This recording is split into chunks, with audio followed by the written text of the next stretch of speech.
So my name is Raul. I've been doing parkour for about a year and a couple months now. My name is Paulo. I'm from Brazil. I'm 20 years old.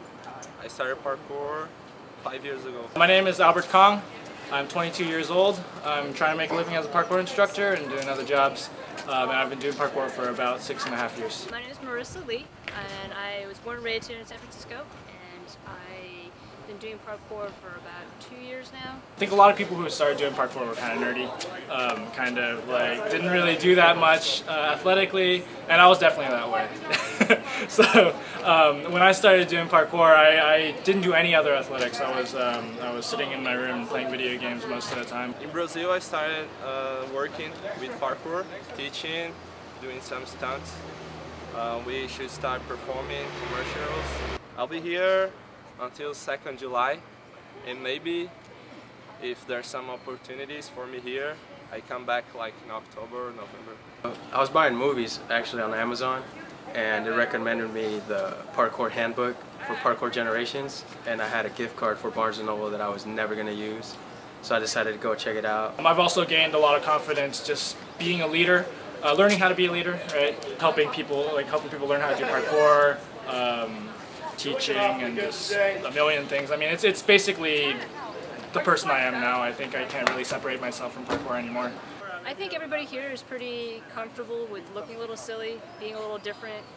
We're very accepting of people who are willing to just try. For the SF parkour community, we've created a really strong, tight-knit community that goes across the entire Bay Area. We have people who are really good friends with each other from 50, 100 miles away, and we drive to each other's communities and we train with each other, and it's very tight-knit. I think here in the United States, I think Europe and America is more like they have organizations and communities, a lot of communities, like they really teach like in the gyms, they have workshops, and here is like in my city, I'm doing parkour on the street and somebody see and say, oh, this guy's crazy, like he's trying to kill himself.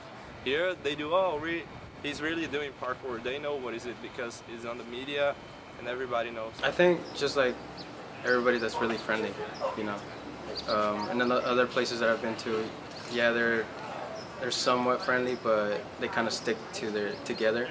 And then here, everybody tries to, get to know you a little better, what you do, and what you train at. We're one of the biggest communities in the United States.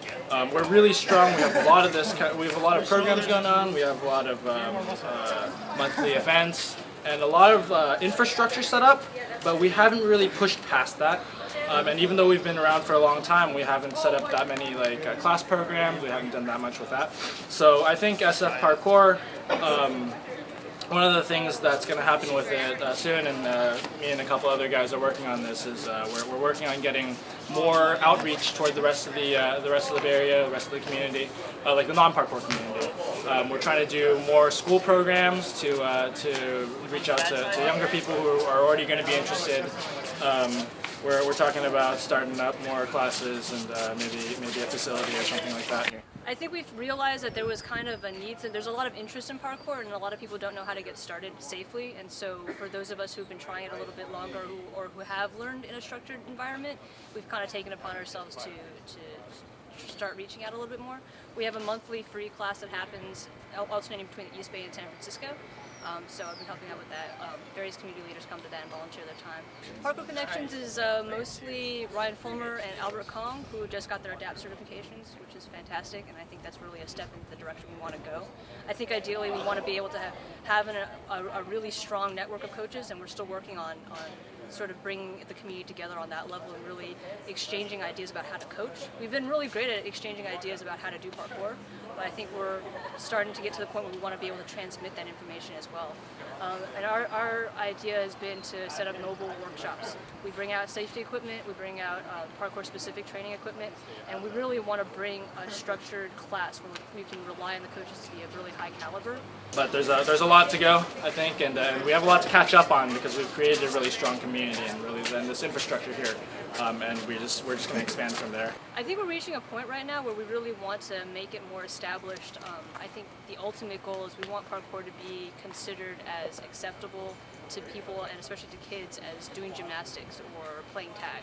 So the ability to bring it into schools on a more official level, that's something that we're definitely trying to work on. We started Parkour Connections as a way of doing a little more community outreach, and then especially in terms of helping coaches to be able to give instruction on a really concise level. We're really a big community, but I think it's going really well with all the openings that we have, all the events that we're doing. We're getting a lot of people involved in every little town. There's always somebody training.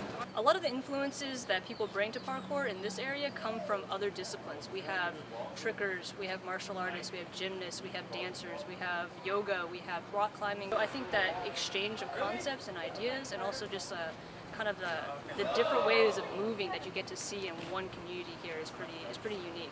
I like to condition a lot with Matthew Trinidad, and we go to San Jose. We train a lot there, mostly conditioning, focus more on proper technique, and just to progress slowly. You know, we don't rush into things. We don't want anybody to get hurt. We want them to do parkour for the long run. I can really only speak for myself because we have a lot of really different types of architecture around the Bay Area.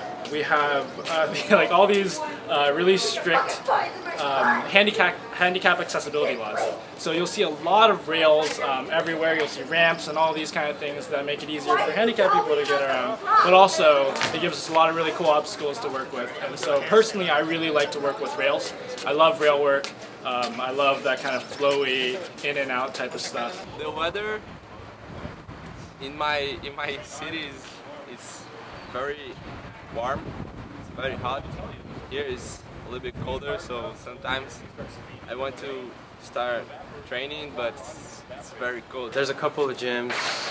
There's Guardian Arts in the San Jose area. A lot of people train there. I don't really train in gyms, so I don't know which ones will be, good ones. I mostly train outside. I haven't really been to any gyms. For me, it's perfect. Like, do what you like for a living is just what I want. Parkour is like a feeling for me, something really different. I did a lot of sports, and parkour is always different. So I just want to say everybody's training, keep doing, and keep safe.